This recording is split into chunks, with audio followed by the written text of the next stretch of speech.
पुढची बातमी बघूयात। भंडाऱ्यामधल्या ऑर्डिनन्स फॅक्टरीमध्ये झालेल्या स्फोटामध्ये 8 कामगारांचा मृत्यू झालाय आणि 5 जण गंभीर आहेत। या कामगारांवरती सध्या उपचार सुरू आहेत। मृतांमध्ये अप्रेंटिसशिप करणाऱ्या एका तरुणाचा समावेश आहे, तर दुसरा तरुण मृत्यूशी झुंज देतोय। या दोघांसाठी संतप्त ग्रामस्थ आणि अप्रेंटिसशिप करणाऱ्यांच्या कुटुंबियांनी जवाहरनगर पोलीस स्टेशनच्या बाहेर ठिय्या दिला आणि संबंधित अधिकाऱ्यांवरती मनुष्यवधाचा गुन्हा दाखल करण्याची मागणी केली। जोपर्यंत अधिकाऱ्यांवरती गुन्हा दाखल होत नाही तोपर्यंत मृतदेहावरती अंत्यसंस्कार करणार नाही अशी भूमिका या कुटुंबियांनी घेतलेली आहे। आणि याविषयी प्रशांत देसाई आमचे प्रतिनिधी आपल्याला अधिकची माहिती देत आहेत। प्रशांत, आपण पाहिलंय की काल साधारणपणे 11:30 वाजण्याच्या सुमारास हा स्फोट झालेला होता सकाळी, आणि आतापर्यंत 8 कामगारांचा मृत्यू झालेला आहे।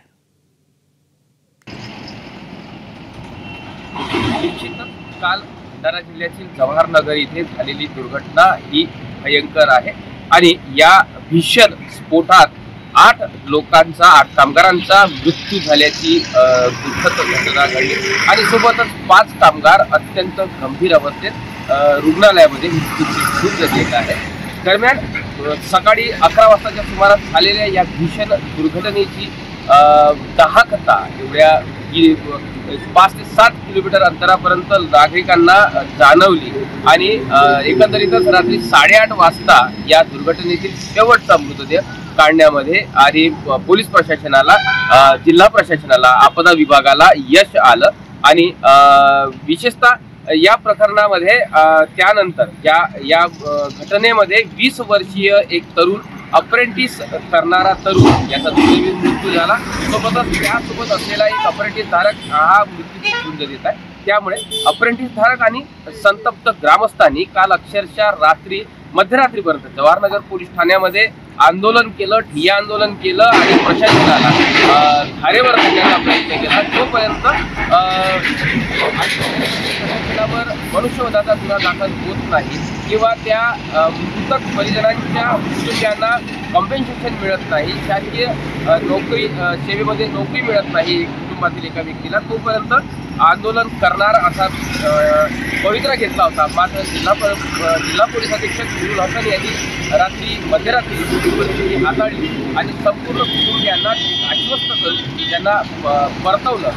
दरम्यान याच काही कुटुंबियांनी जोपर्यंत मनुष्यवधाचा गुन्हा किंवा कॉम्पेन्सेशन मिळण्याचं आश्वासन मिळत नाही तोपर्यंत मृतदेहावर अंत्यसंस्कार करणार नाही असा एक निर्वाणीचा इशारा प्रशासनाला दिलेला आहे। आज बघू शकतो काल अनेकांवर जिल्हा शासकीय रुग्णालयामध्ये मृतदेहावर त्यांचे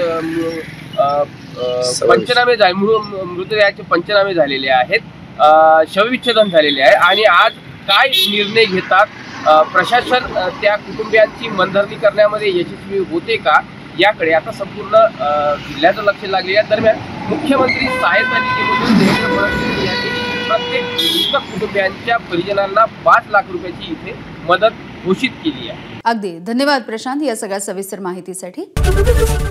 एबीपी माझा, उघडा डोळे बघा नीट।